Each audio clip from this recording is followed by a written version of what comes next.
Hello po, magandang umaga po. Welcome pong muli sa ating prayer covenant ngayong umaga. Sige po, bago po tayo magpanimula sa ating maikling devotion ngayong umaga, samahan niyo po ako sa maikling panalangin.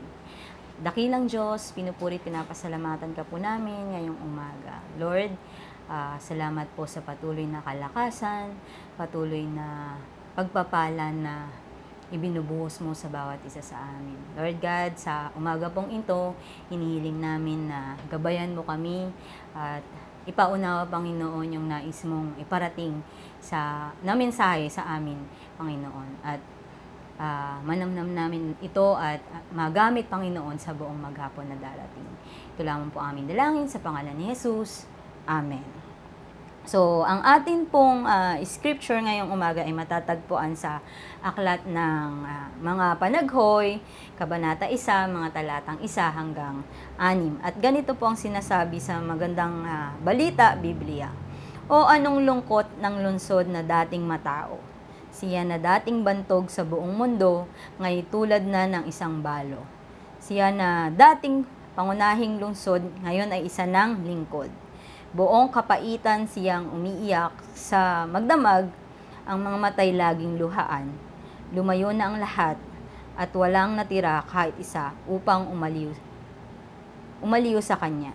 Ang dati niyang mga kaibigan ngayon ay naging mga kaaway na. Ang mga taga-Juday nabihag at dumanas ng kalungkutan at sa pilitang paglilingkod. Sa pananahan nila sa gitna ng mga bansay, hindi man lamang sila makapagpahinga.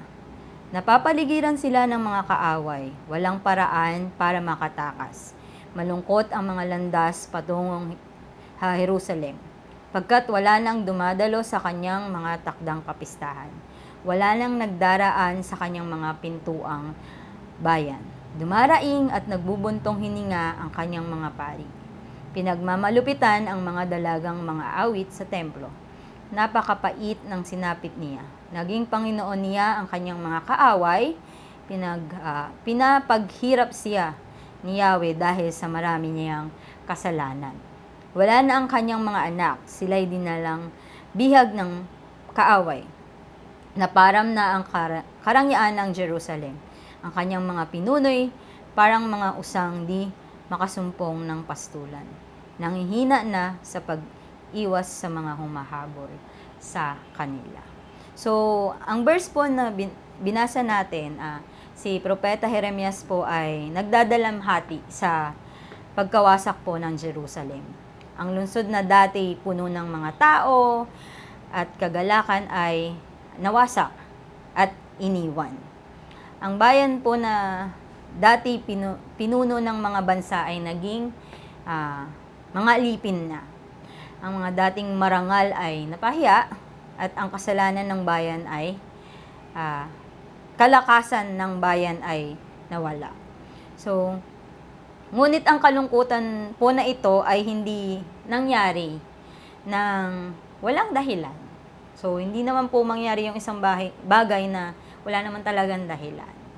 Ang pagbagsak po ng Jerusalem ay bunga ng kanilang pagtalikod sa Diyos. Ayun po yung palaging ginagawa ng mga tao sa Jerusalem. Pinipili po nila yung kasalanan kaysa sumunod sa ating Diyos. Ang nagmamataas po sila kaysa nagpapakumbaba. At mas nagtitiwala po sila sa kanilang mga sarili kaysa sa ating Panginoon. Kaya po ang naging bunga ng ginawa nila ay ang pagkawala po ng kagalakan, pagkawala ng kanilang lakas, at pagkawala ng pag-asa ng kanilang bayan.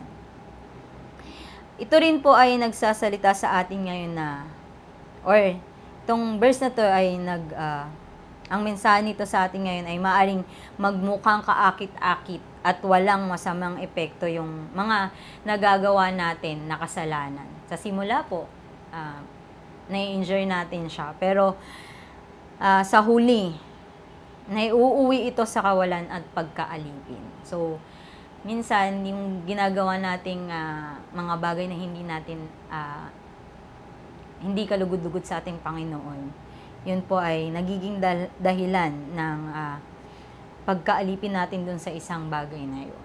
So, tulad po ng Jerusalem, mawawala ang ating kapayapaan at kalakasan kung hahayaan natin na lumayo tayo sa ating Diyos.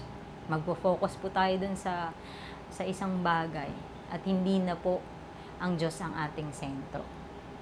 So, ang ating mga lansangan po ay tatahimik, yung ating bayan, yung ating nilalakaran ay tatahimik, ang ating lakas ay mauubos kapag hindi na ang Diyos ang nasa sentro ng ating buhay.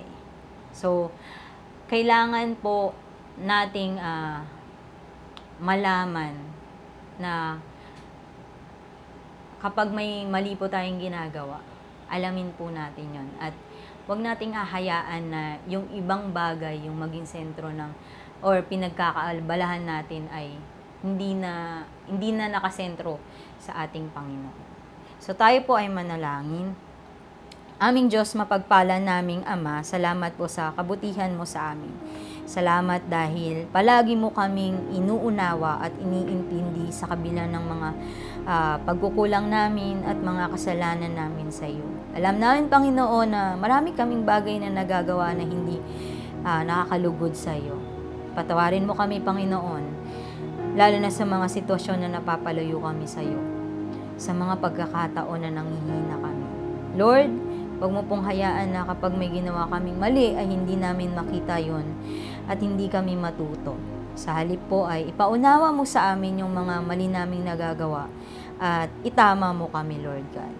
Patuloy mo kaming gabayan at ibalik mo kami palagi sa iyong presensya dahil alam namin, Panginoon, na kapag wala ka sa buhay namin, kami ay mahina. Turuan mo kaming ilapit, Panginoon, lahat ng mga hinanaing namin at mga problema namin sa iyo upang matulungan mo kami, Panginoon, na malagpasan ang mga pinagdadaanan namin. Lord, sa iyo po ay palaging may awa at pag-asa.